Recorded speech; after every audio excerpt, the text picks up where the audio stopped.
सरकार पर कांग्रेस का हल्ला बोल।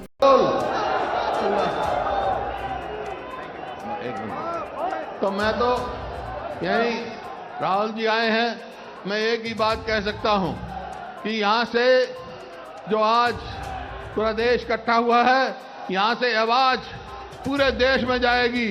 कन्याकुमारी से लेकर कश्मीर तक आपकी आवाज जाएगी और पद यात्रा राहुल गांधी जी 7 तारीख को शुरू करेंगे। तो कन्याकुमारी से लेकर कश्मीर तक पूरे देश में एक करंट जाएगा, आवाज जाएगी। इन्हीं शब्दों के साथ मैं तो एक ही बात पूछूं, लड़ोगे, लड़ाई लड़ोगे, महंगाई के खिलाफ लड़ोगे, बेरोजगारी के खिलाफ लड़ोगे, फिर तैयार हो जाओ, हम भी तैयार हैं, आप भी तैयार हो जाओ। बहुत बहुत धन्यवाद। हमारे बीच में हमारे हृदय सम्राट राहुल गांधी जी आ चुके हैं, तो हम बोलेंगे हल्ला बोल जवान, हल्ला बोल, हल्ला बोल जवान, हल्ला बोल। अरे महंगाई पे हल्ला बोल, अरे महंगाई पे हल्ला बोल। राहुल गांधी, और जोर से राहुल गांधी। मैं दिल्ली प्रदेश कांग्रेस कमेटी के अध्यक्ष भाई अनिल चौधरी जी को कहूंगा कि आइए और राहुल गांधी जी को सम्मानित कीजिए, यहां उनका स्वागत कीजिए।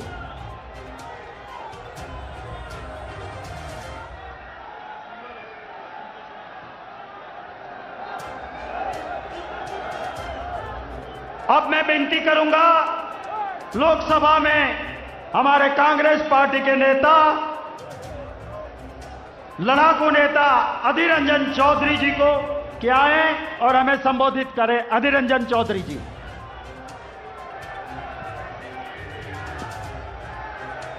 मंच पे विराजमान हमारे नेता राहुल गांधी जी, मल्लिकार्जुन खड़गे साहब, विपक्ष के नेता अशोक गहलोत जी, चीफ मिनिस्टर राजस्थान, बाघेल साहब हमारे छत्तीसगढ़ के चीफ मिनिस्टर, सारे हमारे वरिष्ठ नेता, जनरल सेक्रेटरी वेणुगोपाल जी।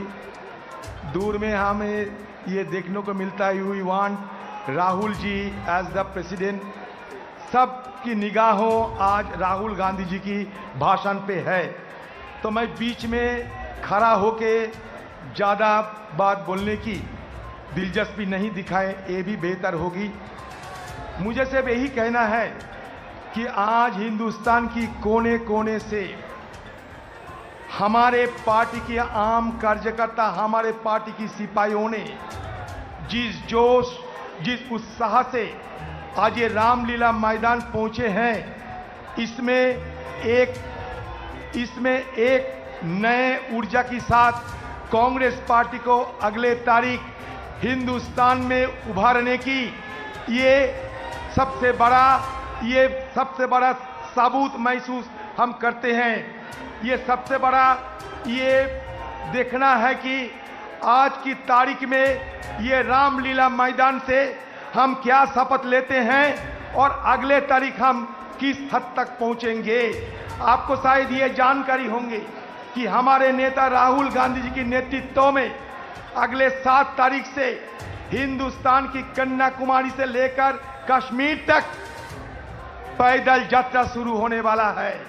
राहुल जी खुद 3,500 किलोमीटर की रास्ता पैदल यात्रा करते हुए सफर करेंगे।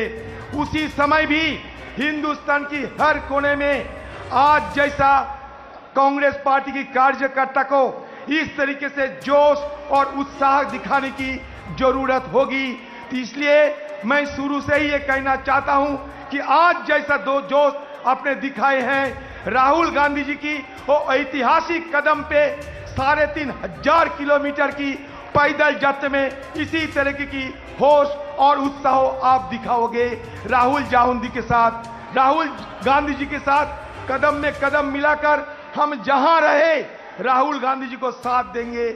आज ये हम सब शपथ लेते रहेंगे।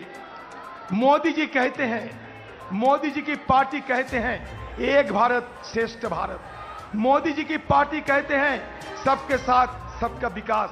मैं कहता हूं बीजेपी पार्टी आज आपका नारा बदल दो तो बेहतर होगी। मोदी है तो मुमकिन है कि बदले, ये नारा बदलना चाहिए और नया नारा लगाओ बीजेपी पार्टी कि मोदी है तो महंगाई है। राहुल जी चाहते हैं कि हिंदुस्तान की आज की राजगद्दी से ये महंगाई की रावण को उतारना जरूरी है। राहुल जी समाज को जोड़ने की संघर्ष करते हैं, मोदी जी समाज को तोड़ने की साजिश करते हैं। राहुल जी के साथ यही फर्क है। इसलिए कांग्रेस वर्करों को यही बोलना चाहते हैं मैं कि न संघर्ष न तकलीफ, मजा क्या है जीने में। बड़ा बड़ा तूफान थाम जाएगी जब आग लगी हो सीने में। राहुल जी कहते हैं कि हिंदुस्तान की आज की सरकार सिर्फ 2 लोगों की मदद करते हैं।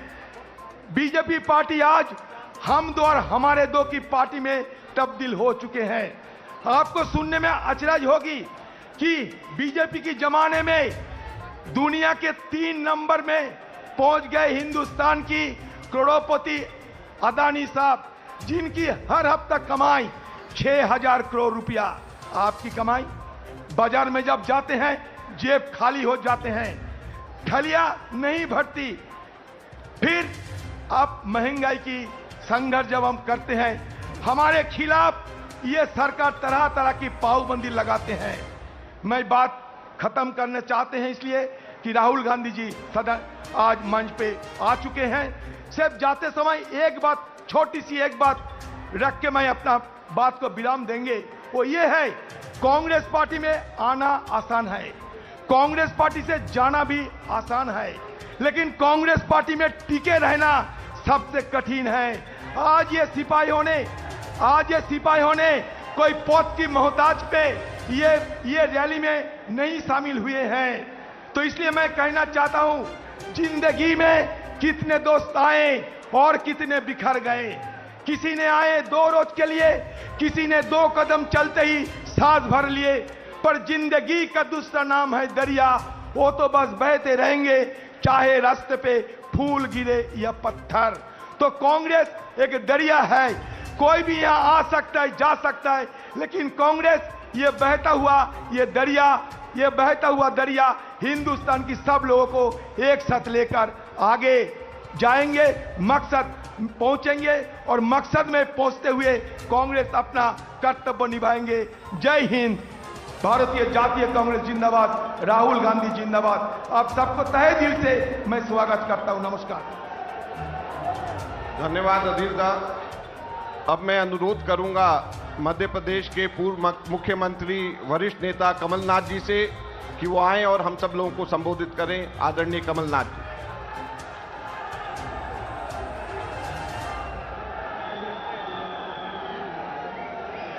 आदरणीय राहुल गांधी जी, हमारे राजस्थान के मुख्यमंत्री अशोक गहलोत जी, हमारे छत्तीसगढ़ के मुख्यमंत्री भूपेश बघेल जी, हमारे लोकसभा और राज्यसभा के प्रतिपक्ष के नेता, हमारे विभिन्न प्रदेशों से आए हुए अध्यक्षगण, प्रतिपक्ष के नेतागण, सभी यहाँ सांसदगण, विधायकगण और कोने कोने से आए हुए यहाँ कांग्रेस परिवार के सदस्यगण, बहुत बहुत खुशी होती है, बहुत बहुत खुशी होती है आप सबको मिलकर, आप सबको देखकर।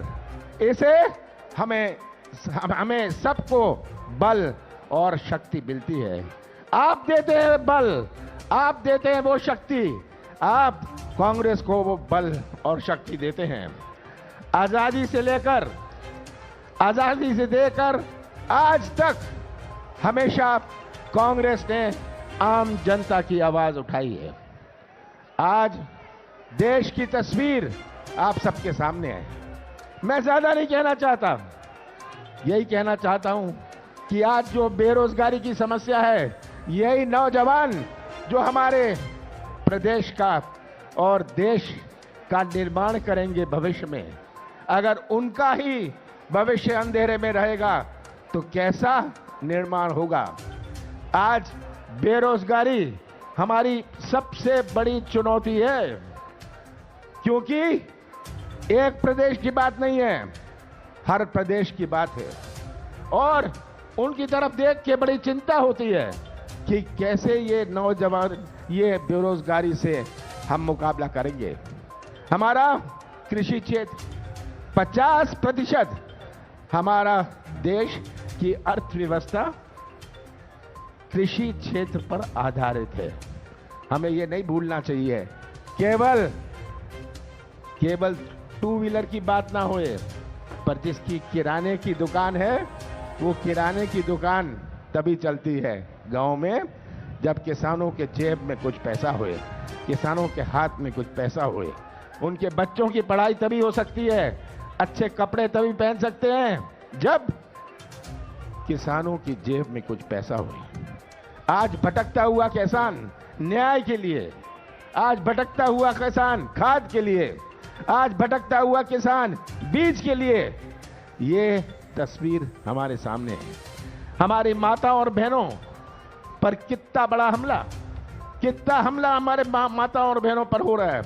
देश भर में अपना देश विश्व में एक देश है जहां सबसे ज्यादा महिलाओं पर अत्याचार अपने देश में होता है।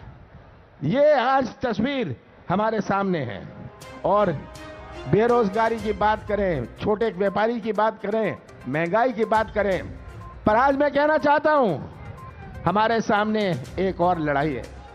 हमारे सामने एक और लड़ाई है, किस रास्ते पर देश चलेगा। हमारे कांग्रेस की संस्कृति जोड़ने की संस्कृति है।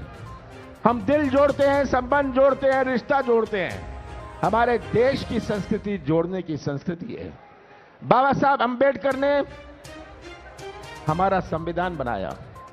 ऐसा संविधान बाबा साहब अंबेडकर ने बनाया जो विश्व में मशहूर है। पर अगर ये संविधान, ये अच्छा संविधान गलत हाथों में चला जाए तो देश कहां घसीटा जाएगा। ऐसा कोई देश नहीं है जहां इतनी विभिन्नता हो। ऐसा कोई देश विश्व में नहीं है जहां इतने धर्म होए। ऐसा कोई देश विश्व में नहीं है जहां इतनी जातियां होए। ऐसा कोई देश विश्व में नहीं है जहां इतनी भाषाएं होए, इतने रस्म होए, इतने त्योहार होए। ऐसा कोई देश विश्व में नहीं है जहां इतनी देवी देवताएं होए। ये हमारे देश की विभिन्नता है और यही संस्कृति हमारे देश को एक झंडे के नीचे रखती है। आज सबसे बड़ी चुनौती हमारे सामने ये भी है कि हम उस संस्कृति पर अपने देश को कैसे जोड़े रखें जो जोड़ने की संस्कृति है। हमारा देश एक ऐसा देश है जिसने विभिन्न धर्मों को भी जन्म दिया। ऐसा कोई देश विश्व में नहीं है। तो आज अपनी संस्कृति टिकी रहे, अपनी संस्कृति जीवित रहे, यह भी एक बहुत बड़ी चुनौती हमारे सामने है। आप सबको याद है कैसे चिल्लाया करते थे बीजेपी के नेता, बीजेपी वाले, जब 5 रुपए पेट्रोल का भाव बढ़ जाता था, 2% महंगाई बढ़ जाती थी, ये कैसा चिल्लाते थे। आज इनको दिखता नहीं है, भटकता नौजवान दिखता नहीं है, किसान की आवाज ये सुनते नहीं है, इनकी आंख नहीं चलती, कान नहीं चलता, मुंह बहुत चलता है और हमेशा ध्यान मोड़ने की राजनीति। आज के मुद्दों पर ये बात नहीं करेंगे, राष्ट्रवाद की बात करने लग जाएंगे। क्या कांग्रेस को पढ़ाएंगे राष्ट्रवाद का पाठ? मैं तो पूछता हूं बीजेपी से, एक नेता का नाम बना दो जो स्वतंत्र संग्राम सेनानी रहा हो। भारतीय जनता पार्टी एक नाम नहीं ले सकती। तो ये तस्वीर आज हमारे सामने है। मैं जानता हूं आप सब राहुल जी को सुनना चाहते हैं। अंत में मैं यही कहूंगा कि आपके ऊपर है बोझ, केवल कांग्रेस का बोझ ही नहीं पर पूरे देश का बोझ आपके कंधों पर है। आप राहुल जी को बल दें, आप राहुल जी को शक्ति दें। 3500 किलोमीटर ये चलेंगे देश जोड़ो यात्रा में। हम सब मिलकर राहुल जी को वो बल और शक्ति देंगे और फिर से कांग्रेस की आवाज कांग्रेस की आवाज हर गांव, हर कस्बे में गूंजेगी। और मुझे कोई शक नहीं कि आने वाले समय में कांग्रेस का झंडा हमारे संसद और विभिन्न राज्यों की विधानसभा में लहराएगा। आप सबका बहुत बहुत धन्यवाद। अरे जरा मेरे साथ भी हो जाए। हल्ला बोल रहे, हल्ला बोल। महंगाई पे जवान तू हल्ला बोल। अरे हल्ला बोल, हल्ला बोल। अच्छा, एक गुजारिश है, ये जो बैरिकेड के ऊपर आपका जोश है, पर थोड़ा पीछे पुश रखिए, आगे नहीं। यहां पे प्लीज ख्याल रखें, कोई भी आगे इसको पुश नहीं करेंगे। मैं अब विनती करता हूं हमारे जम्मू कश्मीर के प्रदेश कांग्रेस कमेटी के जुझारू अध्यक्ष भाई वकार रसूल जी को कि आइए और अपनी तकरीर, मुझे पता है आप बहुत शॉर्ट में अच्छा बोल सकते हो, 3 मिनट में अपनी बात रखिए। Thank you. हमारे प्रिय नेता, हिंदुस्तान की शान, नौजवानों की जान, माननीय Rahul Gandhi ji, all India Congress committee के सीनियर लीडरान, ये पार्लियामेंट में leader of opposition, LOP, general secretary साहिबान, प्रदेश कांग्रेस कमेटीज के प्रेसिडेंट्स, एआईसीसी सेक्रेटरी साहिबान और आप सारे हिंदुस्तान से आए हुए कांग्रेस पार्टी के कार्यकर्ता साहिबान, सबको मेरी तरफ से आदाब, नमस्कार, सलाम पेश करता हूं। आज जिस मुद्दे पे ये रैली यहां हो रही है, ये हमारे प्रिय नेता राहुल गांधी जी का वो स्टेप है जो एक गरीब किसान मजदूर के लिए की आवाज है। आज भाइयों, महंगाई और बेरोजगारी की ऐसी हालात हैं जो 8 साल में भाजपा ने पूरे हिंदुस्तान में तबाही मचा के रखी है। अगर आज एक मजदूर, पहले तो उसकी मजदूरी मिलती नहीं, अगर 500 या 600 रुपए की मजदूरी मिलती है तो उसको तेल का 1 किलो 250 रुपए का मिलता है, और अगर सब्जी लाने जाता है तो 150 रुपए की मिलती है, और अगर दूसरी चीजें लेने जाता है तो कहां से वो अपना घर चलाएगा, वो बच्चों की पढ़ाई कहां से कराएगा, वो बेटियों की शादी कहां से कराएगा, वो अपना मकान कहां से बनाएगा। तो इस वक्त जो हालात एक गरीब आदमी की है, अगर हम उसके घर में जाएं, उसके घर के अंदर देखें तो हालात हिंदुस्तान के गरीब लोगों की सही नहीं है। आज मोदी जी ने खाली 2 आदमियों को आगे चलाया। आज छोटे कारोबारी खत्म हो चुके हैं। आज बेरोजगार नौजवान पिछले 8 साल से तरस रहा है कि कहीं से कोई सरकारी नौकरी मिले, कहीं से कोई प्राइवेट नौकरी मिले, तो वह उस प्राइवेट नौकरी को हासिल करके अपना घर चलाता। लेकिन आज इतनी मायूसी है, पूरे हिंदुस्तान में मायूसी है, बेरोजगार नौजवानों में परेशान है। न सरकारी नौकरी मिल रही है, न फौज में नौकरी मिल रही है, न प्राइवेट सेक्टर में नौकरी मिल रही है, न स्टेटों में नौकरी मिल रही है। आज हालात जो है बहुत खराब हो चुके हैं। राहुल जी, आप आगे बढ़ो। इंशाल्लाह कन्याकुमारी से लेके कश्मीर तक एक आवाज है, गरीब लोगों की आवाज है, बुजुर्गों की आवाज है, नौजवानों की आवाज है। हम सब आपके साथ हैं। आप आगे बढ़ो और नौजवानों उठो, जागो, राहुल जी का साथ दो। इंशाल्लाह हम आपके साथ हैं। मैं लास्ट में नारा दूंगा, Indian National Congress, Rahul Gandhi ji, Sonia Gandhi ji, Indian National Congress. Thank you very much. बहुत बहुत धन्यवाद। आप सभी के जोश को सलाम करता हूं। और सिर्फ 2-3 नेता हमारा बात करेंगे, उसके बाद में जिसको सुनने के लिए देश के कोने कोने से मेरे साथी आए हैं, वो राहुल गांधी जी को हम सुनेंगे। मेरी एक विनती है, पूरा देश ये मीडिया दिखा रहा के जरिए देख रहा है, ये झंडे बीच में मत रखिए। मीडिया वालों की गुजारिश है कि इससे बीच में आते हैं, प्लीज झंडे नीचे कर लीजिए। एनएसयूआई कर लीजिए। मैं अब विनती करूंगा, वो छत्तीसगढ़ी में कहा जाता है, छत्तीसगढ़िया सबले बढ़िया। छत्तीसगढ़ के मुख्यमंत्री भूपेश बघेल जी से विनती करता हूं कि आइए और यहां पे आप संबोधित कीजिए।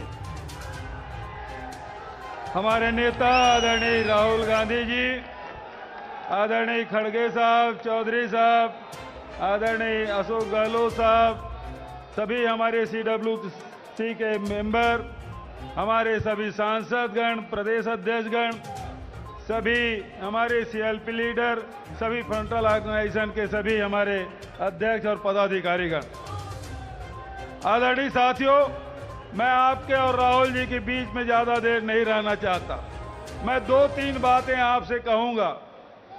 एक तरफ कांग्रेस पार्टी और उनके नेता राहुल जी लगातार किसानों के हक में लड़ाई लड़ रहे हैं, गरीबों के हक में लड़ाई लड़ रहे हैं, छोटे व्यापारी के हक में लड़ाई लड़ रहे हैं, मजदूरों के हक में लड़ाई लड़ रहे हैं, कभी बेरोजगारी के खिलाफ लड़ाई लड़ते हैं।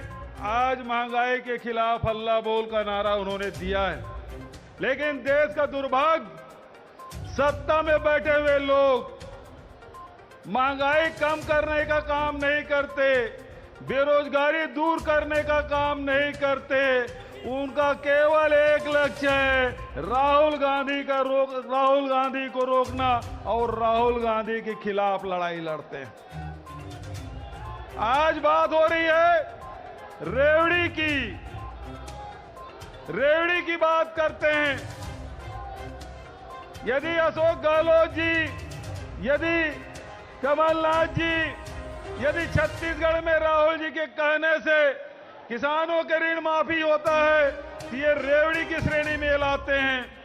कभी 10 लाख तक के यदि गरीबों का इलाज मुफ्त में करते हैं अशोक गहलोत जी, तो वो रेवड़ी की श्रेणी में है। गरीबों को मुफ्त राशन हम देते हैं, तो वो रेवड़ी की श्रेणी में आता है।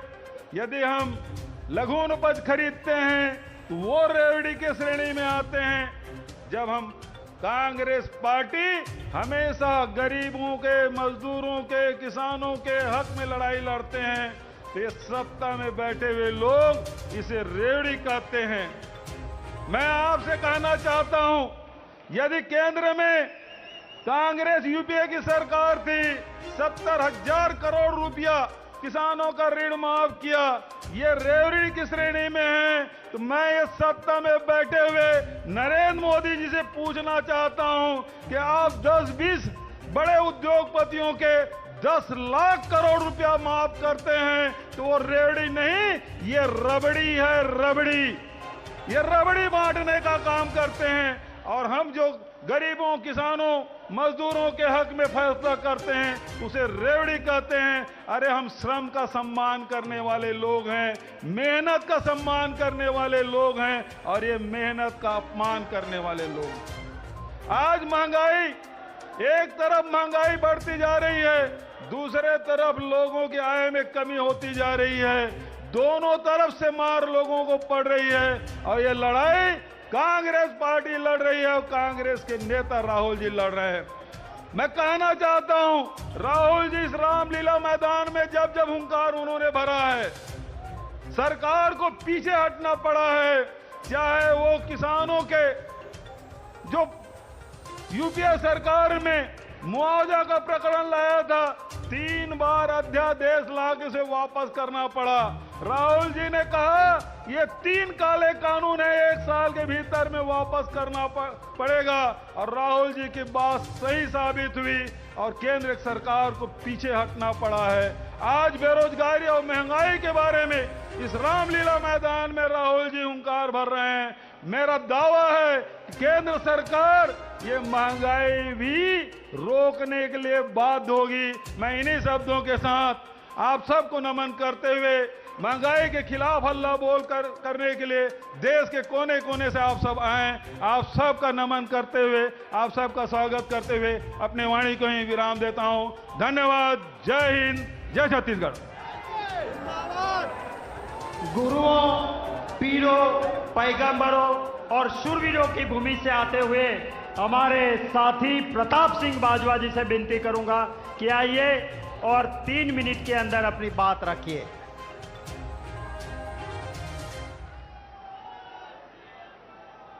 बहुत ही परम सत्कारयोग राहुल जी, साड़ी कांग्रेस दी सारी सीनियर लीडरशिप ਜਿਹਦੇ ਵਿੱਚ ਸਾਡੇ honourable chief ministers, former chief ministers, साडे लोक सभा ते राज्य सभा के लीडर्स ऑफ द ओपोजिशन, साडे प्रदेश कांग्रेस के प्रधान, साडे CLP के लीडर्स, साडे मैंबर्स ऑफ पार्लीमेंट ते विशेष तौर इस महा इकट्ठ च एकत्रित सारे हिंदुस्तान तो कश्मीर तो कन्याकुमारी तक एकत्रित इत्थे वड्डे पैमाने ते पहुंचे हुए कांग्रेस के वर्कर्स सारिਆਂ ਨੂੰ मैं इत्थे बहुत बहुत वेलकम करना ते कांग्रेस के वर्कर्स ਨੂੰ मैं हिंदी च बोलने के बजाय पंजाबी अपनी मातृभाषा जिहड़ी साडी लैंग्वेज है पंजाबी च ये मैं गल करना चाहना।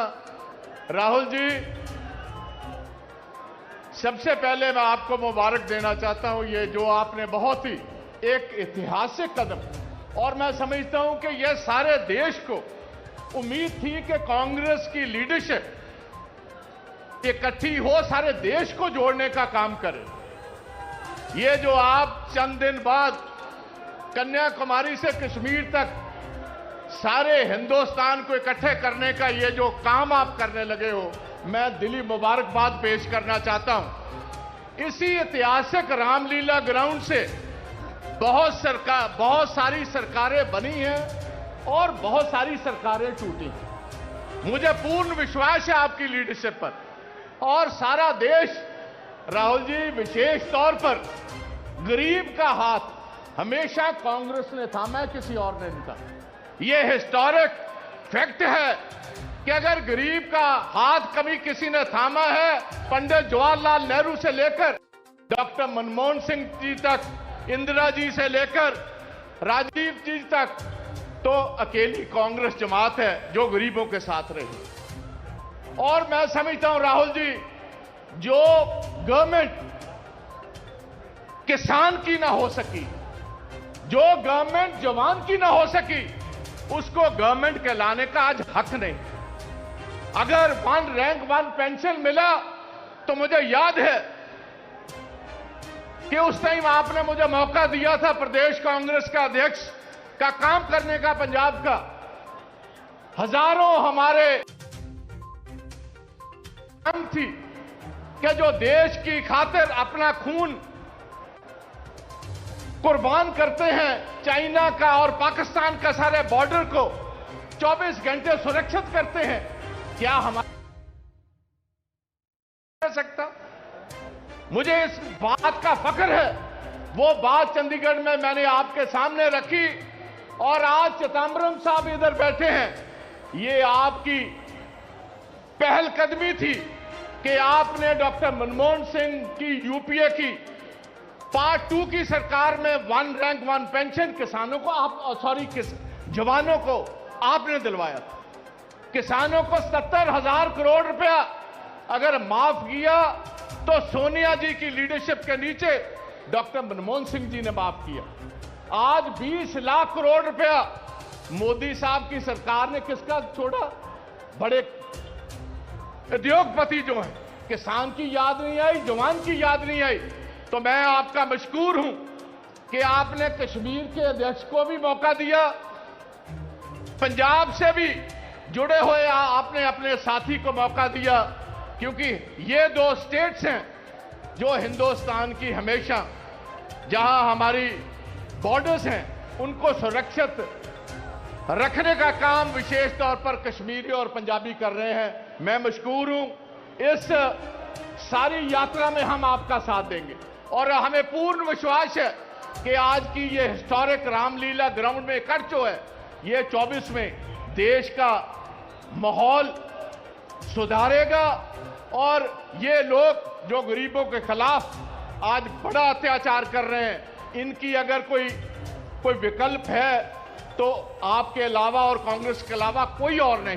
सो मैं आपका मशकूर हूं और यकीन दिलाना चाहता हूं, आपके कदम के साथ कंधे के कंधा लगाकर आपके ये जो बड़ा आपका प्रयास है, इसमें हम आपका पूर्ण साथ देंगे। बहुत बहुत मेहरबानी, बहुत बहुत शुक्रिया। जय हिंद और जय भारत। अरे हल्ला बोल साथी, हल्ला बोल। अरे बोल रे साथी बोल। अरे महंगाई पे हल्ला बोल।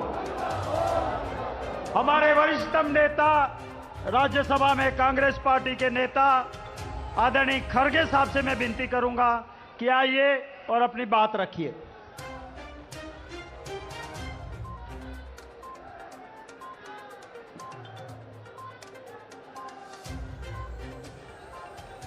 मंच पर पधारे हुए हमारे युवा नेता और हम सब के चाहते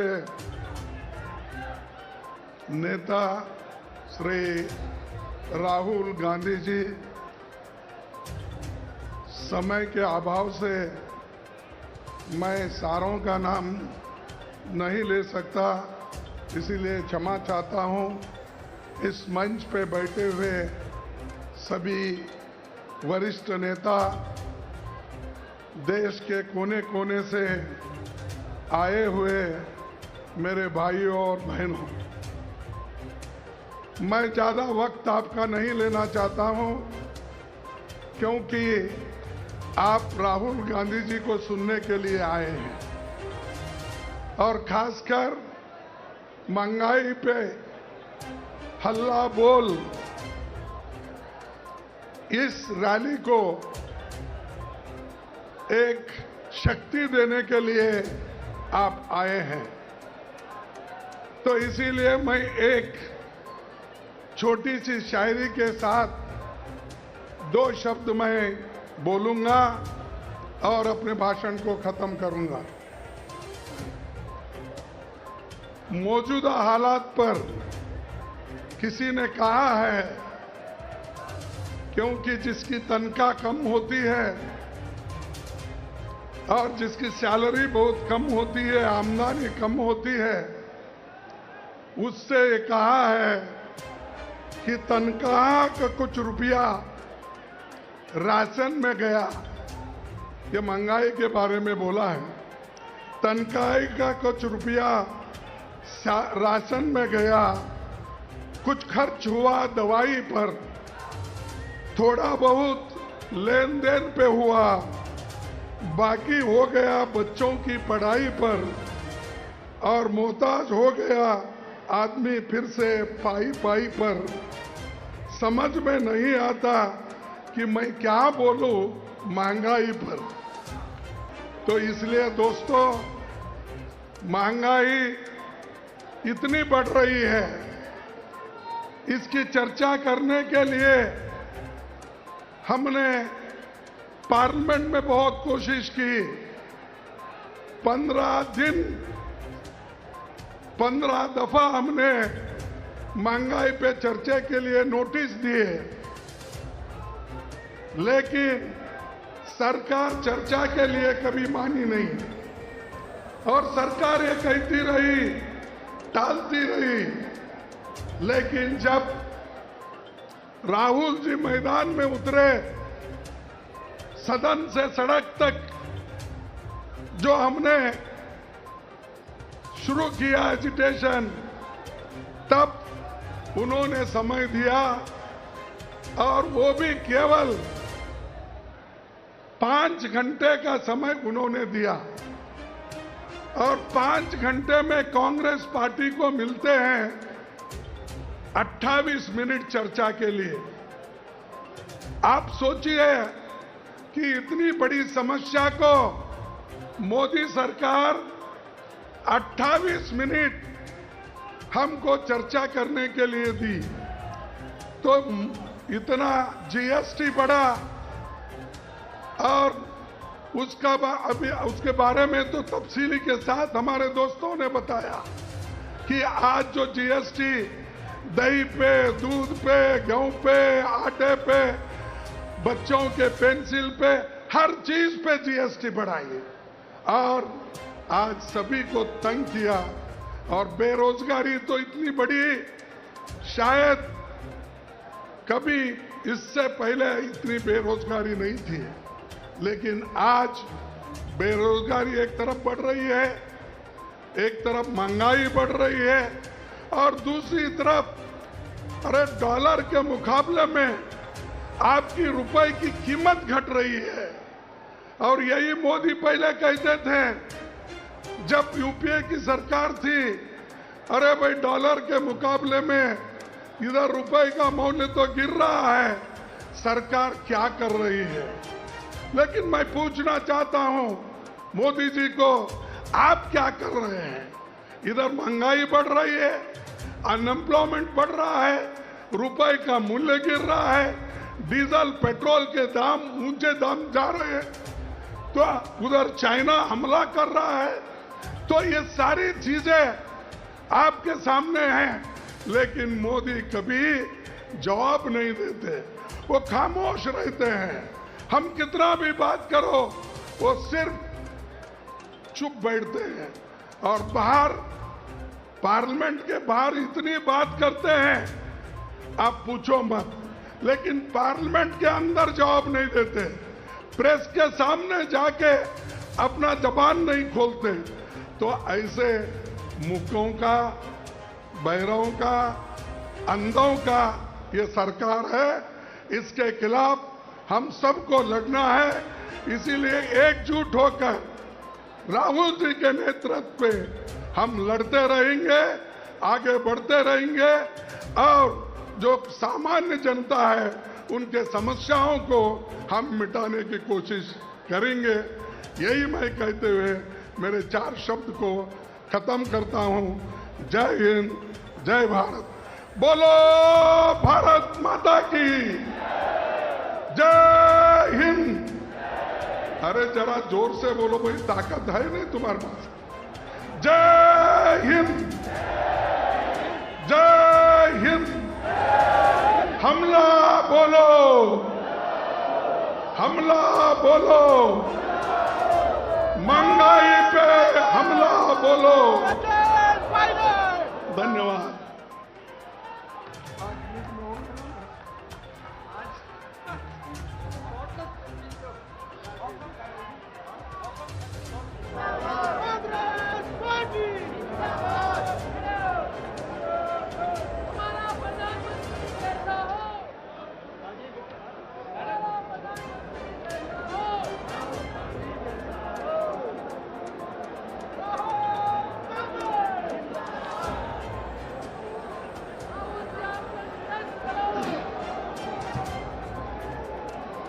साथी मेरे, आपको सलाम करता हूं कि थके नहीं है कुछ, तो ना कुर्सी पे बैठे ना नीचे बैठे, जोश बरकरार है, जिंदाबाद है आप लोग।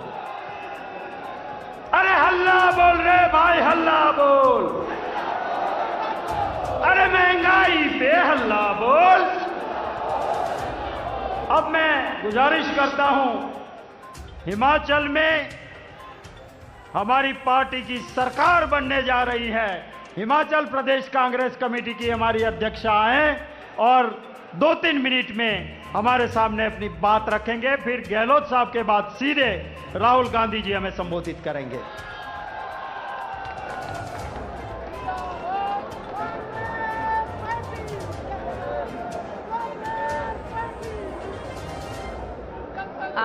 माननीय श्री राहुल गांधी जी, हमारे राजस्थान के चीफ मिनिस्टर श्री अशोक गहलोत जी, छत्तीसगढ़ के चीफ मिनिस्टर श्री भूपेश बघेल जी, खड़गे जी और हमारे लोकसभा के विपक्ष के नेता, मंच पे बैठे सभी मेरे आदर के योग्य नेतागण और सभी लोकसभा राज्यसभा के सदस्यगण, इस सभा में आए सभी आदर के योग्य बुजुर्गों, माताओं, बहनों, नौजवान साथी और हमारे सेवा दल, एनएसयूआई, यूथ कांग्रेस, इन तक के सभी पदाधिकारी तथा सदस्यगण, आज हमें बहुत खुशी है कि हमने दिल्ली में राहुल जी के आदेश के मुताबिक एकत्रित होकर महंगाई पर जो अपनी आवाज को बुलंद किया है, हम विश्वास दिलाना चाहते हैं राहुल जी को कि राहुल जी इस मुहिम में हर स्टेट से आपको आश्वासन और समर्थन मिलेगा। हम लोग अपने अपनी जगह में भी ये महंगाई और बेरोजगारी के खिलाफ आवाज को उठा रहे हैं। हमारा ये प्रयास है कि जन जन की आवाज को हम पार्लियामेंट में भी उठाए। जैसा अभी खड़गे जी ने कहा, वहां भी हमने बहुत प्रयास किया कि हम महंगाई पर अपनी आवाज, हमको समय ही नहीं दिया बोलने का। हालांकि कितनी बार पार्लियामेंट स्थगित हुआ इसी करके कि हमने आपको अपनी आवाज सुनानी थी।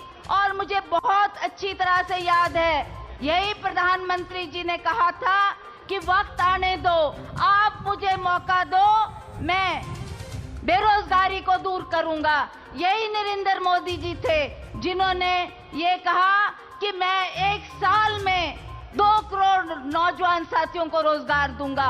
हम पूछना चाहते हैं प्रधानमंत्री जी, आज तो आपको कुर्सी पर बैठे 8 साल हो गए, आपके वचन के मुताबिक 18 करोड़ बच्चों को, 16 करोड़ बच्चों को रोजगार मिलना चाहिए था, पर हमें दुख है कि आपने ना वो रोजगार की बात कही और ना ही आपने महंगाई पर बात की। आपने भी बार बार कहा था, जब ये गैस का सिलेंडर 450 रुपए का था, आपने कहा मुझे मौका दो, मैं इस महंगाई को कम करूंगा। आज जैसा आप जानते हैं कि कोई भी चीज ऐसी नहीं है जिसपे जीएसटी नहीं लगी, जिसपे महंगाई के दाम कहां से कहां पहुंच गए। और हमें दुख है कि हमारी आवाज प्रधानमंत्री जी सुनना नहीं चाहते। मैं ज्यादा समय ना आपके लेती हुई, मैं आप सभी का बहुत बहुत धन्यवाद करती हूँ कि आपने राहुल गांधी जी के हाथ मजबूत करने के लिए, सभी आप इस आवाज को बुलंद करने के लिए आप यहाँ पहुंचे हैं। आपका धन्यवाद। और मैं इनको आश्वासन देती हूँ कि हम लोग भी अपने क्षेत्र में, और आप जैसे जानते हैं कि हिमाचल प्रदेश में तो अब चुनाव आने वाले हैं, हमारे 2 ही अहम मुद्दे हैं, बेरोजगारी की और महंगाई की बात। हम जन जन में, घर घर में, हर व्यक्ति तक इस आवाज को उठाना चाहते हैं। हमें खुशी है कि महिलाओं का भी हमें बहुत सहयोग मिल रहा है, महिलाएं भी इसमें खुलकर साथ आई हैं और वो भी चाहती है कि हम भी प्रदेश में परिवर्तन करेंगे। उसी तरह हम हिमाचल प्रदेश को जीतकर राहुल गांधी जी की झोली में डालेंगे और उसी तरह से हमारा परिवर्तन शुरू होगा और पूरे भारतवर्ष में हम इस परिवर्तन को ला के रखेंगे। इन्हीं शब्दों के साथ आप सबका बहुत बहुत धन्यवाद। जय हिंद, जय हिमाचल। अरे हल्ला बोल रहे साथी, हल्ला बोल। अरे महंगाई पे जोर से, अरे महंगाई पे, अरे महंगाई पे। हमारे वरिष्ठतम नेता, राजस्थान के यशस्वी मुख्यमंत्री अशोक गहलोत जी से विनती करता हूं कि आइए और अपनी बात रखे।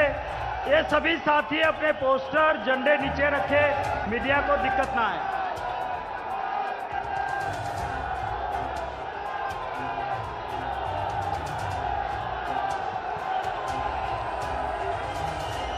हमारे महबूब नेता आदरणीय राहुल गांधी जी मल्लिकार्जुन खड़गे साहब, अली रंजन चौधरी जी, भूपेश बघेल जी, तमाम हमारे मंच में बैठे हुए तमाम हमारे वरिष्ठ नेतागण, उपस्थित बुजुर्गों, भाइयों और बहनों, नौजवान दोस्तों, आज रामलीला मैदान एक इतिहास बनाने जा रहा है। जो सैलाब उमर पड़ा यहाँ पर, मुझे याद आ गया जब हम लोग यहाँ आते थे, विपक्ष में थे, और 78 में इंदिरा जी के वक्त में यहाँ पर रैली हुई थी और मैं जिला कांग्रेस अध्यक्ष था। आप सोच लीजिए उस वक्त जो माहौल था, राहुल जी मैं वो माहौल आज देख रहा हूँ, इसके अपने मायने हैं। पूरे देश के जो हालात हैं वो इतना चिंताजनक है, कोई सोच नहीं सकता। संविधान की धज्जियां उड़ रही है, लोकतंत्र खतरे के अंदर है। मोदी जी जब 14 में कैंपेन करते थे देश के अंदर, काला धन लेके आऊँगा, महंगाई कम करूँगा, 2 करोड़ प्रतिवर्ष रोजगार दूंगा, और क्या नहीं बोलते थे। अगर उनका भाषण सुन ले वापस जनता तो हमें कहने की कोई आवश्यकता ही नहीं, और तमाम बातें भूल गए। हमारी सरकार के वक्त में जो आंदोलन करवाए गए थे दिल्ली के अंदर, अन्ना हजारे जी से भी, यही केजरीवाल जी आज जो राजनीति कर रहे हैं वो भी हदें पार कर रहे हैं असत्य बोलने की। किस प्रकार देशवासियों को गुमराह कर रहे हैं, पूरा देश देख रहा है। तो आप सोच सकते हैं वो षड्यंत्र था हमारे खिलाफ। शानदार काम हो रहा था यूपी गवर्नमेंट में। सोनिया गांधी जी ने मनमोहन सिंह से मिल करके वो काम किया, कानून बना के अधिकार दे दिया, नरेगा का, रोजगार का अधिकार दे दिया महात्मा गांधी के नाम से। उन्होंने किस प्रकार से 2 रुपये किलो गेहूँ, 3 रुपये किलो चावल दे दिया, अधिकार देके कानून बना के पार्लियामेंट के अंदर, राइट टू एजुकेशन दे दिया, आरटीआई दे दिया, और एक माहौल ऐसा बनाया गया। जो लड़ाई हम लड़े थे आरटीआई के माध्यम से, ट्रांसपेरेंसी रहनी चाहिए, और उन्होंने 2G स्पेक्ट्रम, कोलगेट के स्कैंडल, ओशियन एजी साहब कहाँ चले गए, अब गायब हो गए। 1,46,000 करोड़ के घोटाले हो गए। ये षड्यंत्र करके सरकार को बदनाम करने की कोशिश की गई, उसमें वो कामयाब हो गए, पर सच्चाई कभी छिप नहीं सकती है। अब जो महंगाई की मार है देशवासियों पर, कमर तोड़ चुकी है देशवासियों की। मेरे पूर्व वक्ता ने बताया आपको, बेरोजगारी की तो हाहाकार मच गया लोगों में। जो रईसी नौकरी है वो भी जा रही है, और ये सरकार इतनी झूठ आधारित है। मुझे याद है 2019 के अंदर NSSO ने जो संगठन है भारत सरकार का, उसने आंकड़े निकालने का प्रयास किया सच्चाई का, बेरोजगारी का। मोदी सरकार ने रुकवा दिया। उस NSSO के अध्यक्ष को, चेयरमैन को, मेंबर को इस्तीफा देना पड़ा। पूरे देश के तमाम अखबारों ने संपादकीय लिखा इसके ऊपर। पहली बार आज़ादी के बाद में आंकड़े रोके गए हैं, और आप देखिए जैसे परिणाम आए मोदी जी के पक्ष में, और तमाम आंकड़े जारी कर दिए, कितना भयंकर महंगाई की मार पड़ी है, बेरोजगारी की मार पड़ी है। तो मैं कहना चाहूँगा, आप सब राहुल जी को सुनेंगे, इस सरकार की करने में अंतर है। ये सरकार मुकुटा पहने हुए लोकतंत्र का, इनका कोई यकीन नहीं लोकतंत्र के अंदर। ये फाशिस्टी लोग हैं, धर्म के नाम पे राजनीति कर रहे हैं, बर्बाद कर रहे हैं देश को। लोग चिंतित है, बोल नहीं पा रहे हैं। एजेंसियों का दुरुपयोग कर रहे हैं, ईडी का, सीबीआई का, इनकम टैक्स का, आतंक मचा रखा है। कांग्रेस मुक्त भारत की बात कर रहे हैं। अब ये आप लोग खड़े हैं यहाँ पर, पूरे देश के अंदर ब्लॉक लेवल पर, जिला स्तर पर, राज्य स्तर पर जब राहुल गांधी जी के नेतृत्व में गिरफ्तारियां हुई थी यहाँ पर मेंबर पार्लियामेंट के और तमाम नेताओं की, तो पूरे देश के अंदर जिस प्रकार लोग सड़कों पे आए हैं, शाम तक सरकार की हालत खराब हो गई। और आज आपकी रैली देख के शाम को इस सरकार के नेताओं को पसीना आएगा, ये मैं कह सकता हूं आप लोगों को। हालात बड़े गंभीर हैं, राज्यों के साथ में नाइंसाफी हो रही है। एक्साइज मिलती थी, पहले राज्यों को हिस्सा मिलता था पेट्रोल में, डीजल में, गैस में, वो हिस्सा बंद कर दिया एक प्रकार से, मामूली कर दिया गया। पूरा का पूरा एक्साइज 16 लाख करोड़ के आसपास हुआ होगा, अधिक हुआ होगा। पूरा खजाना भर रहे हैं केंद्र सरकार, वो इनका वित्तीय प्रबंधन है। इसलिए आपसे मैं आह्वान करना चाहूँगा, ये तो शुरुआत है आपकी, आगे लड़ाई लंबी है आपकी। राहुल गांधी जी यात्रा में निकल रहे हैं, ऐतिहासिक यात्रा होगी वो कन्याकुमारी से कश्मीर तक की, 3500 किलोमीटर आप सोच सकते हो। पूरे देश के अंदर एक जलजिला पैदा होगा। आप लोग भी अपने में जिले में, ब्लॉक में जहाँ संभव हो वहाँ पदयात्रा कीजिए। प्रोग्राम दिया हुआ है आईसीसी का, वेणुगोपाल जी का पहले से दिया हुआ है। राहुल गांधी के एकजुटता दिखाने के लिए हमें लगातार जिलों में, ब्लॉक में कोई न कोई प्रोग्राम करने हैं। यात्रा एक रूट से चलेगी, एक मैसेज जाएगा, भारत जोड़ो की जरूरत क्या पड़ी है यात्रा की। नाम भारत जोड़ो क्यों दिया गया? इसलिए आज नफरत का माहौल है, तनाव का माहौल है, हिंसा का माहौल है, और प्रधानमंत्री के मुंह से एक ओपिनियन निकल रही है कि आप देश में शांति, सद्भाव, भाईचारा कायम करो और मैं इनका बर्दाश्त नहीं करूंगा। माहौल बहुत खतरनाक है देश के अंदर। इस प्रकार के हालात में हम जी रहे हैं, देश चल रहा है, लोग चिंतित है। इसलिए मैं अपनी बात लंबी नहीं कहता हुआ यही कहना चाहूँगा, 70 साल में कांग्रेस ने देश को यहाँ तक पहुँचाया है। अगर दुनिया में आज सम्मान है देश का, इसलिए है कि पंडित जवाहरलाल नेहरू से लगा कर आज तक जिस प्रकार इंदिरा गांधी हो, राजीव गांधी हो, नरसिम्हा राव जी हो, सोनिया गांधी जी आई जब बन करके अध्यक्ष कांग्रेस की, डॉक्टर मनमोहन जी जी आए, जो आज जो सफर तय किया है उसके कारण से आज देश एक रहा, अखंड रहा है। इंदिरा गांधी जी ने जान दे दी पर देश को एकजुट रखा, एक व अखंड रखा। ये कैसे भूल जाते हैं हम लोग। राजीव गांधी जी शहीद हो गए देश के लिए, लंबा इतिहास है।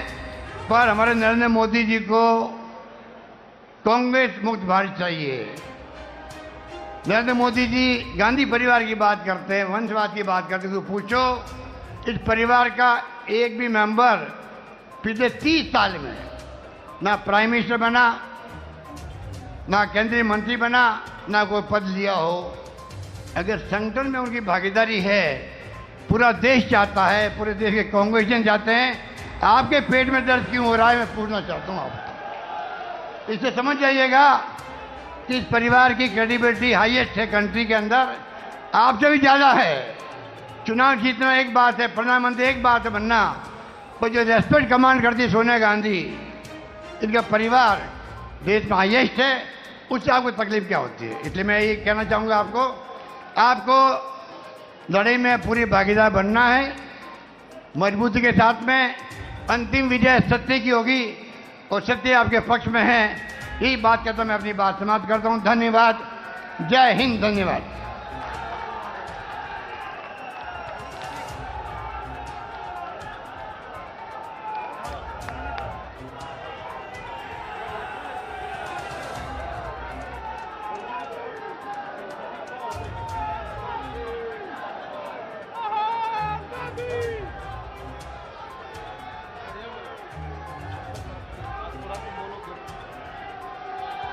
नमस्कार, आप सभी का स्वागत है दिल्ली पधारने पर। पूरे देश के कोने से आप यहां पहुंचे और सुबह से चर्चा हो रही है महंगाई पर। मेरे तमाम वरिष्ठ नेता मंच पर उपस्थित हैं। परम श्रद्धेय आदरणीय राहुल जी का मैं आभार व्यक्त करता हूं। जोरदार तालियों से आप स्वागत करें हमारे उन साथियों का। आदरणीय मल्लिकार्जुन खड़गे साहब मंच पर हैं, आदरणीय अधीर रंजन जी, माननीय अशोक गहलोत साहब, भूपेश बघेल साहब और तमाम CWC के सम्मानित सदस्यगण हैं, सांसदगण हैं, जनरल सेक्रेटरीज हैं।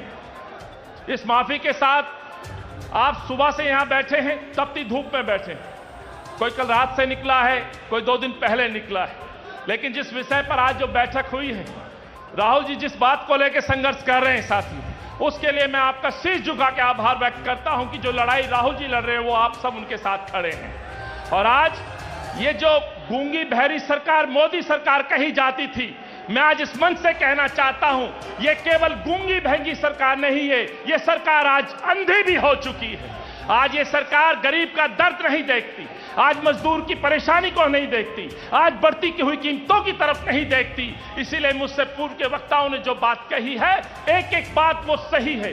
जो व्यक्ति 2014 में आकर के कांग्रेस की सरकार, माननीय मनमोहन जी की सरकार, सोनिया जी की सरकार पे जो पार्टी सवाल खड़ा किया करती थी, 70 साल पे प्रश्न पूछा करती थी और ये कहा करती थी कि 70 साल में देश को क्या दिया, महंगाई की तुलना किया करती थी, तो आज उस सरकार से, इस मंच से मैं अपने नेताओं के सामने इस सरकार से पूछना चाहता हूं, ऐसा 8 साल में क्या हो गया इस मुल्क के अंदर कि 70 साल 2014 में जिस दूध की कीमत 30 रुपए हुआ करती थी, आज वो दूध 62 और 65 रुपए क्यों हो गया? इस मुल्क के अंदर 70 साल में 2014 में जो आटा 20 रुपए हुआ करता था, जो निवाला गरीब आदमी लिया करता था, वो आटा आज 40 रुपए कैसे हो गया? 2014 में ये भाजपा और मोदी, इनके सूरवीर झूठे प्रवक्ता चैनल पर बैठ के कांग्रेस के नेताओं से सवाल पूछा करते थे, गैस सिलेंडर पर प्रदर्शन किया करते थे। 410 की कीमत हुआ करती थी 70 साल 2014 में, आज 8 साल में क्या हो गया कि गैस सिलेंडर 1100 रुपए के पार हो गया?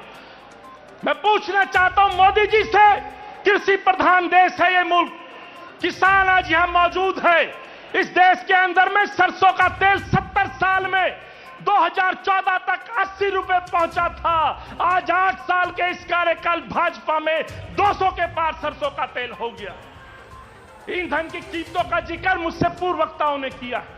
मैं आपसे आग्रह करता हूं, सत्ता में बैठे लोग पार्टी और आदरणीय राहुल जी और उस पर सवाल खड़े करेंगे, लेकिन मेरे नेता, इस मुल्क के नेता आदरणीय राहुल गांधी जी 5 तारीख को अपनी गिरफ्तारी देते हैं और इस मुल्क की सरकार को झुकाने का काम करते हैं।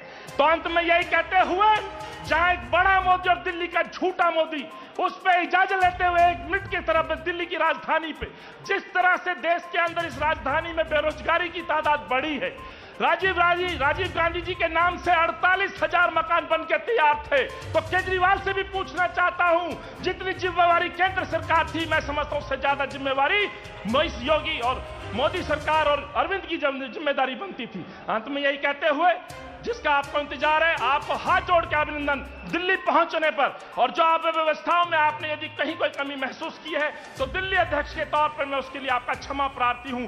बहुत बहुत धन्यवाद। जय हिंद। और अंत में कहते हुए, जिसका इंतजार था, आपसे कहूंगा एक नारे के साथ, राहुल गांधी जिंदाबाद, राहुल गांधी जिंदाबाद, इस देश के नेता जिंदाबाद। और जिस उद्देश्य से यहाँ आए हैं, जो आदरणीय प्रिय नेता ने हमें ऊर्जा दी है, मैं एक नारे के बाद आदरणीय नेताजी को बुलाऊंगा, एक जोरदार जयकारा, हल्ला बोल, हल्ला बोल, महंगाई पे हल्ला बोल।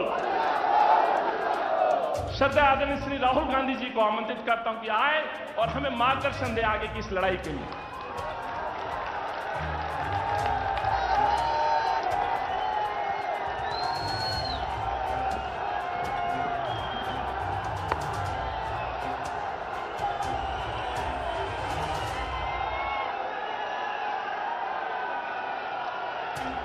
मल्लिकार्जुन खड़गे जी,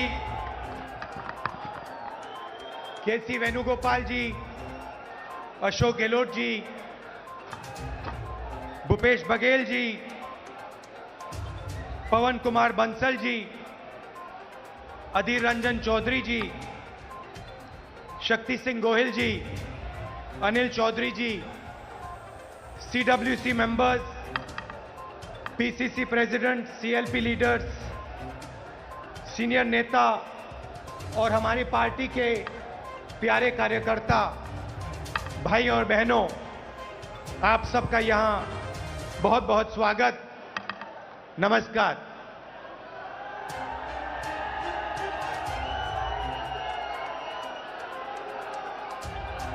देश की हालत आपको दिख रही है। देश में क्या हो रहा है, क्या नहीं हो रहा है, आपसे नहीं छुपाया जा सकता है।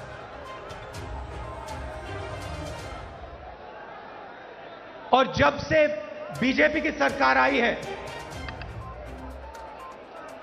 तब से देश में नफरत और क्रोध बढ़ता जा रहा है। सही है? आपको लग रहा है कि नफरत और क्रोध देश में बढ़ता ही जा रहा है। सही है ना?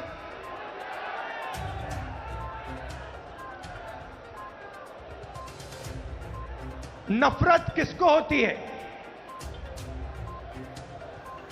भाइयों और बहनों, नफरत डर का एक रूप है। जिसको डर होता है उसी के दिल में नफरत पैदा होती है। जो डरता नहीं है, जिसको डर नहीं होता है, उसके दिल में नफरत पैदा नहीं होती है।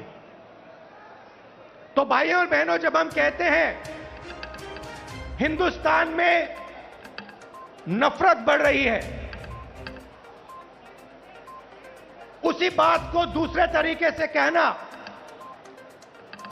कि हिंदुस्तान में डर बढ़ता जा रहा है। किस चीज का डर? भविष्य का डर, महंगाई का डर, बेरोजगारी का डर, यह बढ़ता जा रहा है। और इसके कारण हिंदुस्तान में नफरत बढ़ती जा रही है। और नफरत से क्या होता है? नफरत से लोग बढ़ते हैं, देश बढ़ता है और देश कमजोर होता है। बीजेपी और आरएसएस के नेता देश को बांटते हैं और जानबूझकर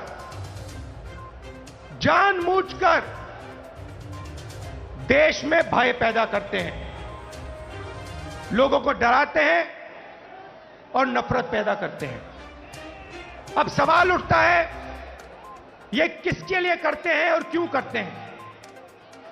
फायदा इस डर का, इस नफरत का फायदा किसको मिल रहा है? भाइयों और बहनों, क्या इस डर का फायदा, नफरत का फायदा हिंदुस्तान के गरीब आदमी को मिल रहा है? पिछले 8 सालों में आप मुझे बता दीजिए, हिंदुस्तान के गरीब आदमी को, किसान को, मजदूर को, छोटे दुकानदार को नरेंद्र मोदी जी की सरकार ने क्या फायदा दिया?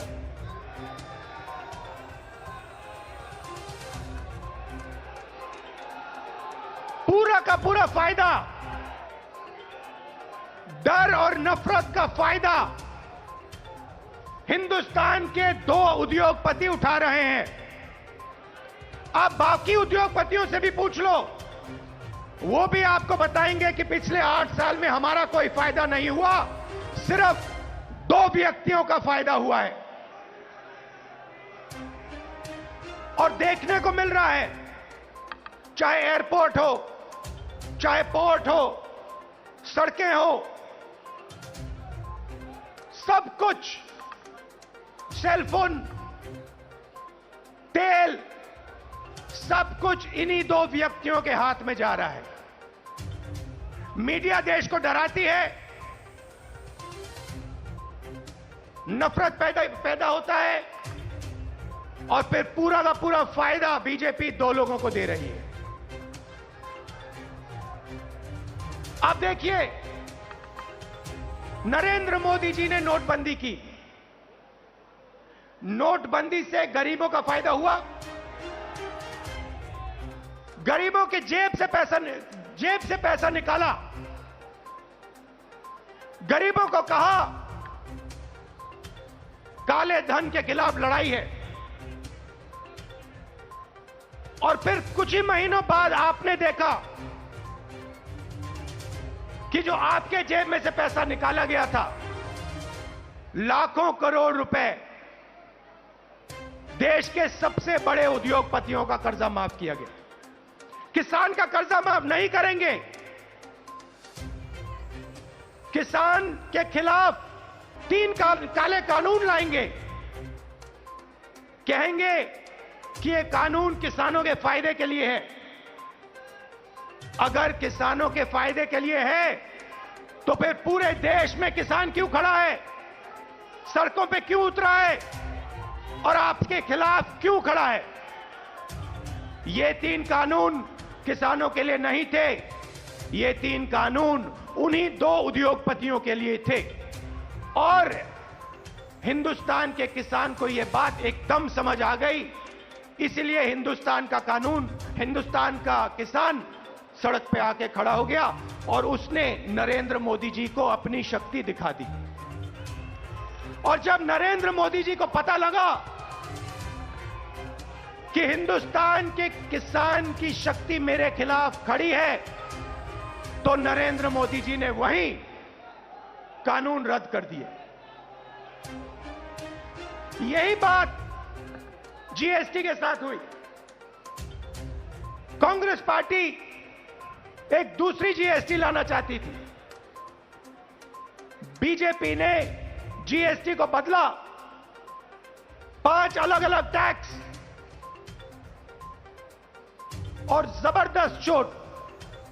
जो छोटे दुकानदार हैं, स्मॉल और मीडियम साइज बिजनेस वाले हैं, मजदूर हैं, किसान हैं, उन पर चोट मारी। और आज हालत क्या है? और यहां स्टेज से ये बोलना मुझे अच्छा नहीं लग रहा है, मगर आज हिंदुस्तान की हालत यह है कि अगर देश चाहता भी है तो देश अपने युवाओं को रोजगार नहीं दे पाएगा। क्यों? भाइयों और बहनों, देश को रोजगार ये 2 उद्योगपति नहीं देते हैं। देश को रोजगार स्मॉल और मीडियम बिजनेस वाले देते हैं, देश को रोजगार किसान देते हैं, और इन लोगों की रीढ़ की हड्डी नरेंद्र मोदी जी ने तोड़ दी है। तो आज जो इस देश को रोजगार दे सकते थे, वो इस देश को रोजगार नहीं दे सकते। और बेरोजगारी, जो आज आपको बेरोजगारी दिख रही है, वो आने वाले समय में और भी बढ़ेगी। एक तरफ आपको बेरोजगारी की चोट लग रही है और दूसरी तरफ महंगाई। मेरे पास आंकड़े हैं, 2014 में एलपीजी का सिलेंडर 410 रुपए का था, आज 1050 रुपए का है। पेट्रोल 70 रुपए लीटर, आज तकरीबन 100 रुपए लीटर। डीजल 55 रुपए लीटर, आज 90 रुपए लीटर। सरसों का तेल 90 रुपए लीटर, आज 200 रुपए लीटर। दूध 35 रुपए लीटर, आज 60 रुपए लीटर। आटा 22 रुपए लीटर, आज 40 रुपए लीटर केजी। तो एक तरफ आपको बेरोजगारी से चोट लग रही है और दूसरी तरफ जबरदस्त महंगाई। भाइयों और बहनों, हिंदुस्तान ने ऐसी महंगाई कभी नहीं देखी। नरेंद्र मोदी जी कहते थे 70 साल में क्या किया कांग्रेस पार्टी ने। 70 साल में कांग्रेस पार्टी ने इतनी महंगाई हिंदुस्तान को नहीं दिखाई।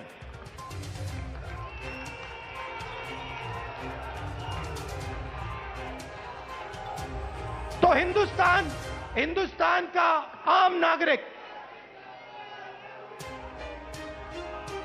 बहुत मुश्किल में है, बहुत दर्द सह रहा है।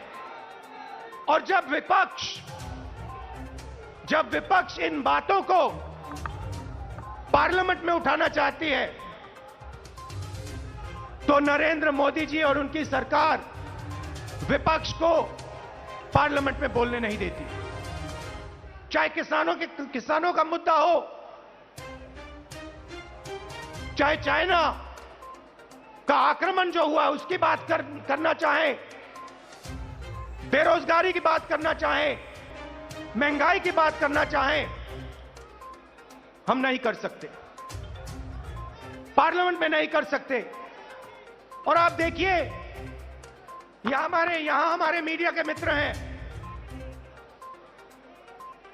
इनका काम जो जनता के मुद्दे हैं उनको उठाने का होता है, मगर ये भी अपना काम नहीं करते हैं। 24 घंटा ये कैसे करेंगे? ये मीडिया उन्हीं दो उद्योगपतियों का मीडिया है,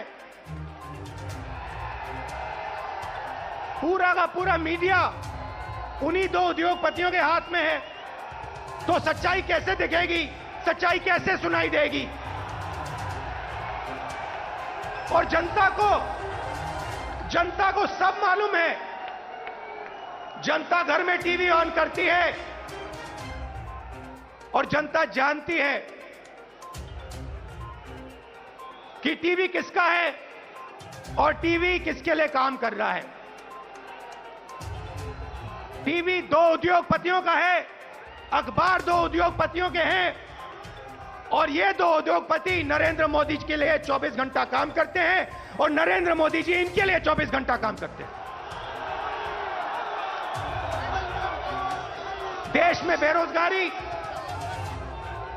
देश में महंगाई और देश का पूरा धन दो उद्योगपतियों के हाथ में।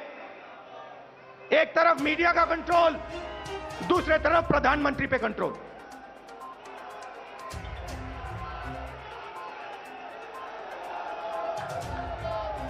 अभी किसी ने कहा नरेंद्र मोदी जी प्रधानमंत्री हैं, मगर मैं आपको एक गारंटी दे सकता हूं, नरेंद्र मोदी जी प्रधानमंत्री हैं, मगर उन दो उद्योगपतियों के समर्थन के बिना नरेंद्र मोदी प्रधानमंत्री नहीं हो सकते। मीडिया के समर्थन के बिना नरेंद्र मोदी प्रधानमंत्री नहीं हो सकते। और जो हिंदुस्तान के इंस्टीट्यूशंस हैं, चाहे मीडिया हो, प्रेस हो, चाहे हमारी जुडिशरी हो, चाहे हमारा इलेक्शन कमीशन हो, उन सब पर दबाव है, उन सब पर सरकार आक्रमण कर रही है। तो यात्रा की क्या जरूरत है? यात्रा की यह जरूरत है कि विपक्ष के सामने और कोई रास्ता ही नहीं है, हमें सीधा जनता के बीच में जाना पड़ेगा। मीडिया हमारा नहीं, संसद में हम बोल नहीं सकते, तो अब कांग्रेस पार्टी और बाकी विपक्ष के पास सिर्फ एक रास्ता है, जनता के बीच में जाकर उनको देश की सच्चाई बताना।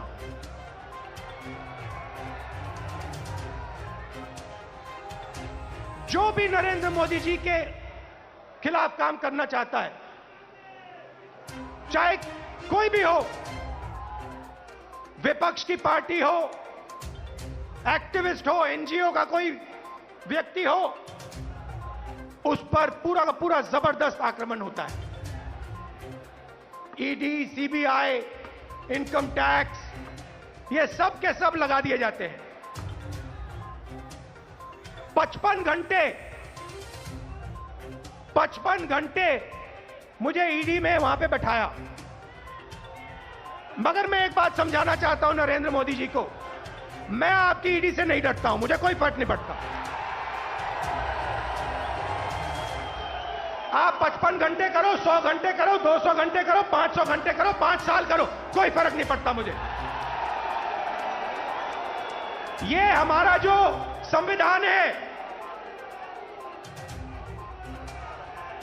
जो इस देश की आत्मा है, आज इसकी रक्षा करना, आज इसको बचाने का काम हर हिंदुस्तानी नागरिक को करना पड़ेगा। क्योंकि अगर हमने ये नहीं किया, अगर हम आज नहीं खड़े हुए, तो फिर ये देश नहीं बचेगा। क्योंकि ये देश संविधान है, ये देश इस देश की जनता की आवाज है, ये देश इस देश की जनता का भविष्य है। ये देश दो उद्योगपतियों का नहीं है, ये देश हिंदुस्तान के गरीब लोगों का है। और आज दो हिंदुस्तान बन गए हैं, एक मजदूरों का, गरीबों का, किसानों का, बेरोजगार युवाओं का। उस देश में कोई सपना नहीं देखा जा सकता। उस देश में अगर आप रोजगार चाहते हो नहीं मिल सकता, अगर आप अपने बच्चों को कॉलेज यूनिवर्सिटी में भेजना चाहते हो आप नहीं कर सकते हो। उस देश में आपको अपना खून पसीना देना पड़ेगा, और खून पसीना देने के बाद आपको कोई फायदा नहीं मिलेगा। और दूसरा देश, इसी हिंदुस्तान के अंदर 2, 3, 10, 15 उद्योगपतियों का, अरबपतियों का, उसमें आप जो भी सपना देखना चाहते हो देख सकते हो। जो भी आप चाहते हो आपको हिंदुस्तान में मिल जाएगा। भाइयों और बहनों, इन दो देशों के बीच में लड़ाई है। नरेंद्र मोदी जी की विचारधारा कहती है कि देश को बांटना है और पूरा का पूरा फायदा चुने हुए लोगों को देना है। हमारी विचारधारा कहती है कि देश सबका है और देश की जनता जो अपना खून और पसीना देती है, उसका फायदा 2-3 उद्योगपतियों को नहीं मिलना चाहिए। उसका फायदा हिंदुस्तान के किसान को, मजदूर को, गरीब को, बेरोजगार युवाओं को मिलना चाहिए। यह फर्क है। और आप चाहिए, आप आज चले जाइए और किसी भी छोटे दुकानदार से, किसी भी मजदूर से, किसी भी स्मॉल और मीडियम बिजनेस वाले से, किसी भी किसान से पूछ लीजिए, क्या यूपीए के समय और आज के समय में क्या फर्क है? यूपीए के समय में 70,000 करोड़ रुपए यूपीए की सरकार ने हिंदुस्तान के किसानों को दिया बिना पूछे। नरेंद्र मोदी जी ने 3 काले कानून दिए। मजदूरों के लिए यूपीए सरकार ने एक ऐतिहासिक कानून मनरेगा दिया। नरेंद्र मोदी जी ने पार्लियामेंट में कहा कि मनरेगा गरीबों पर अपमान है। और फिर आज उनको नरेगा देना पड़ रहा है, क्योंकि अगर आज यूपीए का नरेगा नहीं होता, हिंदुस्तान में आग लग जाती। जमीन अधिग्रहण बिल हम लाए, लाखों करोड़ रुपए हमने गरीब जनता को कॉम्पनसेशन में दिला। लाखों करोड़ रुपए, अरबपति बना दिए। पहले बिना पूछे किसान की जमीन छीन ली जाती थी। हजारों एकड़ बिना पूछे 1 मिनट में छीन लिया जाता था। हमने कहा यह गलत है, हम कानून लाए। नरेंद्र मोदी जी ने पहला काम उस कानून को रद्द करने की कोशिश की। उनका पहला काम था।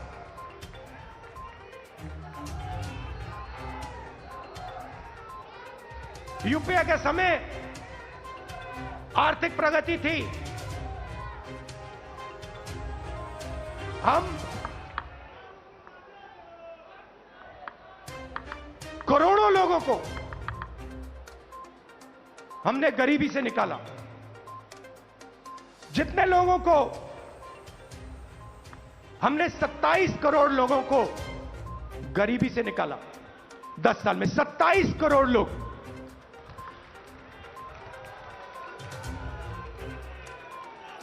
भोजन का अधिकार, मनरेगा, कर्जा माफी, इन औजारों से हमने 27 करोड़ लोगों को 10 साल में गरीबी से निकाला। भाइयों और बहनों, पिछले 8 साल में नरेंद्र मोदी ने 23 करोड़ लोगों को वापस गरीबी में डाल दिया है। तो जो हमने काम किया 10 साल में, उन्होंने 8 साल में खत्म कर दिया। और फिर जाके भाषण देते हैं, प्रगति की बात करते हैं, न्यू इंडिया की बात करते हैं, मेक इन इंडिया की बात करते हैं, कहते हैं कि हिंदुस्तान बदल गया। हिंदुस्तान को नरेंद्र मोदी जी पीछे ले जा रहे हैं। हिंदुस्तान में नरेंद्र मोदी जी नफरत फैला रहे हैं, डर फैला रहे हैं, और इससे देश का नुकसान होगा। देश का फायदा हो ही नहीं सकता। फायदा देश के दुश्मनों को होगा, फायदा चाइना को होगा, फायदा पाकिस्तान को होगा, मगर हिंदुस्तान को नहीं होगा। हिंदुस्तान में जितनी भी नफरत फैलेगी, जितना क्रोध फैलेगा, जितना डर फैलेगा, उतना हिंदुस्तान कमजोर होगा। और पिछले 8 सालों में नरेंद्र मोदी जी ने हिंदुस्तान को कमजोर करने का काम किया है। जो हमारी आर्थिक शक्ति थी उसको खत्म किया। बेरोजगारी, 40 साल से सबसे ज्यादा बेरोजगारी आज हिंदुस्तान में, वो नरेंद्र मोदी जी की देन है। मैं आपसे पूछना चाहता हूं, क्या महंगाई से, बेरोजगारी से, नफरत से देश मजबूत होता है क्या? कौन सी दुनिया में नफरत, बेरोजगारी, महंगाई से देश मजबूत होता है? देश कमजोर होता है। और नरेंद्र मोदी जी और बीजेपी देश को कमजोर करने का काम कर रहे हैं। कांग्रेस पार्टी देश को जोड़ती है। हम नफरत मिटाते हैं, हटाते हैं, और जब नफरत मिटती है, खत्म होती है, जब डर कम होता है, तब हिंदुस्तान तेजी से आगे बढ़ता है। हमने ये करके दिखाया है, सालों करके दिखाया है। तो ये मैं आपको कहना चाहता था। कांग्रेस कार्यकर्ताओं को मैं धन्यवाद करना चाहता हूं।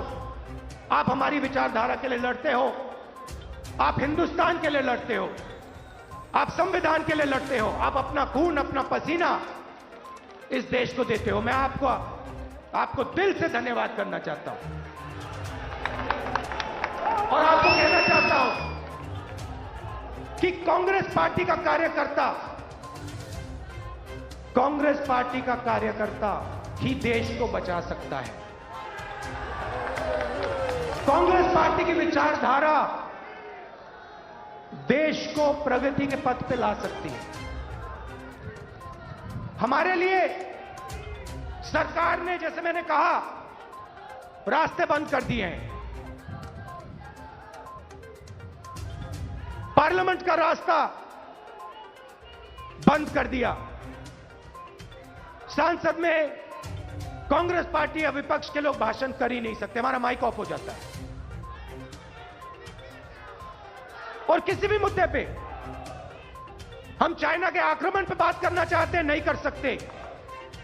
बेरोजगारी के बात पे बात करना चाहते हैं, नहीं कर सकते। महंगाई पे बात करना चाहते हैं, नहीं कर सकते। वो रास्ता बंद है। जो हमारे इंस्टीट्यूशंस हैं, चाहे वो मीडिया हो, चाहे वो इलेक्शन कमीशन हो, जुडिशरी हो, मैंने कहा उन पर आक्रमण है, उन पर दबाव है। तो हमारे लिए सबके सब रास्ते बंद है, एक ही रास्ता बचा है, और वो रास्ता हमें सबसे अच्छा लगता है।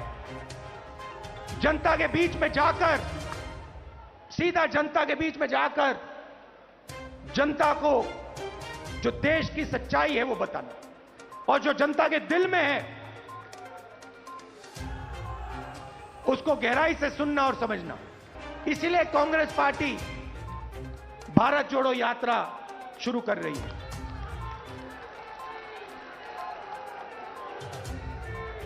आप सब दूर दूर से आए, इसके लिए मैं आपको दिल से धन्यवाद करना चाहता हूं। विचारधारा की लड़ाई है और कांग्रेस पार्टी की विचारधारा और जो हमारे सब विपक्ष की पार्टियां हैं मिलकर बीजेपी और आरएसएस की विचारधारा को हराएंगे। बहुत बहुत धन्यवाद। नमस्कार। जय हिंद। धन्यवाद। और अंत में राहुल जी के संदेश के साथ मैं आपसे आग्रह करूंगा, इस प्रण और संकल्प के साथ हम लोग जाएंगे। इस देश के अंदर नफरत के खिलाफ, महंगाई के खिलाफ राहुल जी का जो आह्वान है, इस मुल्क से उसको मिटाना है और भारत जोड़ने के संकल्प के साथ कांग्रेस का नेतृत्व ये यात्रा निकालेगा। तो मंच पर आसीन तमाम शीर्ष नेताओं का, आदरणीय राहुल जी का मैं तहे दिल से दिल्ली कांग्रेस के तौर पर और कांग्रेस परिवार के आधार पर मैं तमाम कांग्रेस जन का, देश देश के कोने कोने से आए कांग्रेस परिवार के साथियों का पुनः अभिनंदन करता हूं और आप सभी का धन्यवाद करता हूं इस संकल्प के साथ कि राहुल जी का दिशा निर्देश हमें एक नई ऊर्जा देगा और इस सरकार को हम एक बार फिर झुकाने का काम करेंगे। बहुत बहुत धन्यवाद। जय हिंद, जय कांग्रेस। कांग्रेस पार्टी जिंदाबाद। राहुल गांधी जिंदाबाद। सोनिया गांधी जिंदाबाद। सोनिया गांधी जिंदाबाद।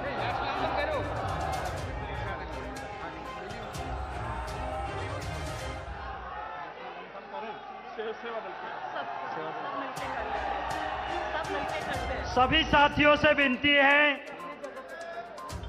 कि आप सब यहां से जाते वक्त किसी को भी दिक्कत ना हो उसका ख्याल रखें। आप सब बड़ी देर तक इस धूप में यहां पर रहें। आप सभी का दिल से धन्यवाद। बहुत बहुत शुभकामनाएं।